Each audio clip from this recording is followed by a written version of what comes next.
Hello guys, আসসালামু আলাইকুম। আজকে আমি মাছ দিয়ে কচুর ফুল রান্না করেছি। একটুকু ধরে না, আপনারাও এরকম করে রান্না করবেন, ঠিক আছে? যদি ভিডিওটাকে ভালো লাগে তাহলে একদম নিব। আগে আমি মাছটাকে ভেজে নিচ্ছি। দেখো, আমি কচুর ফুলটাকে কেটে ধুয়ে ওটাকে এখন আমি ভাজছি। কচুর ফুলটাকে ভালো করে ভেজে নিব। এখন নুন দিব, নুন দিয়ে হলুদ দেবো। হলুদ দেওয়ার পরে ভালো করে নাড়াচাড়া করবো। নাড়াচাড়া করে পরে দেখো ভালো করে লাল লাল হয়ে যাবে। তখন নাড়াচাড়া করে লাল লাল হয়ে যাবে, তখন নামিয়ে নেব এটাকে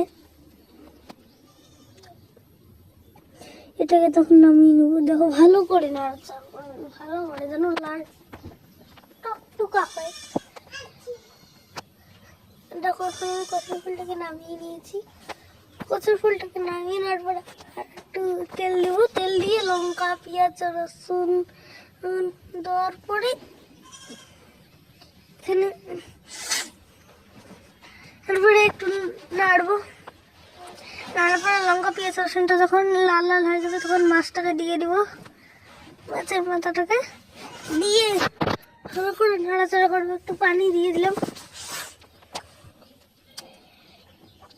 দেখো পানি দেওয়ার পরে একটু নুন দিলাম। নুন দেওয়ার পরে হলুদ দিব। দেখো হলুদ, মশলা দেওয়ার পরে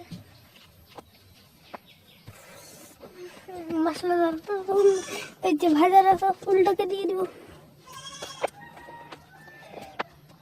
দেওয়ার পরে দেখো এরকম করে নেব। অবস্থাটা এরকম করে নেব। আপনারা চাইলে গ্লাস দিয়ে এরকম করে অবস্থাটা থিতো থিতো করে দেওয়ার পরে তখন হয়ে গেছে রেডি। ভালো লাগলে একটা শেয়ার করবে।